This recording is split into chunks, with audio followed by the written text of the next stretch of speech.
ଚାଷୀଙ୍କ ପାଇଁ କାଳ ପଲୁଆ ହାତୀ ପ୍ରବଣ ଜିଲ୍ଲା କେନ୍ଦୁଝରର କେତେକ ଅଞ୍ଚଳରେ ଏବେ ପଲୁଆ ହାତୀମାନଙ୍କ ଉତ୍ପାତ ଚରମ ସୀମାରେ। କେନ୍ଦୁଝର ଜିଲ୍ଲା ପାଟଣା ବନାଞ୍ଚଳର କେତେକ ସ୍ଥାନରେ ହାତୀମାନଙ୍କର ଉପଦ୍ରବ ଦେଖିବା ପାଇଁ ମିଳିଛି।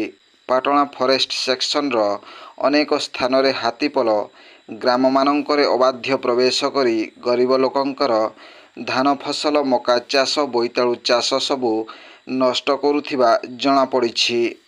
ବିଗତ କିଛି ବର୍ଷ ହେବ କ୍ରମାଗତ ଭାବରେ ଚାଷୀମାନଙ୍କର ଫସଲ ନଷ୍ଟ କରୁଥିବା ବେଳେ ଏବେ ଚାଷୀମାନଙ୍କ ମଧ୍ୟରେ ପଡ଼ିଛି ଭାଳେଣି। ଚାଷ କରିବେ ନା ଛାଡ଼ିଦେବେ?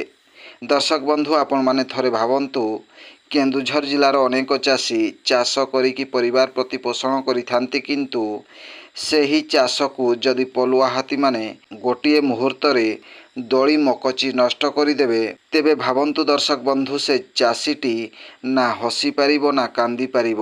ଠିକ୍ ଏହିପରି ଅବସ୍ଥା ହୋଇଛି ଏବେ କେନ୍ଦୁଝର ଜିଲ୍ଲାର ପାଟଣା ବନାଞ୍ଚଳର କେତେକ ସ୍ଥାନରେ। ସରକାର ଅଳ୍ପ କିଛି ଭରଣ ପୋଷଣ କରିବ, କିନ୍ତୁ ସେଥିରେ ସମ୍ପୂର୍ଣ୍ଣ ପରିବାରର ପେଟ ପୂରିବ ନାହିଁ। ଏଣୁ ଫରେଷ୍ଟ ଡିପାର୍ଟମେଣ୍ଟ ହାତୀମାନଙ୍କର ଗତିବିଧି ଉପରେ ନଜର ରଖିଲେ ଚଳିବ ନାହିଁ।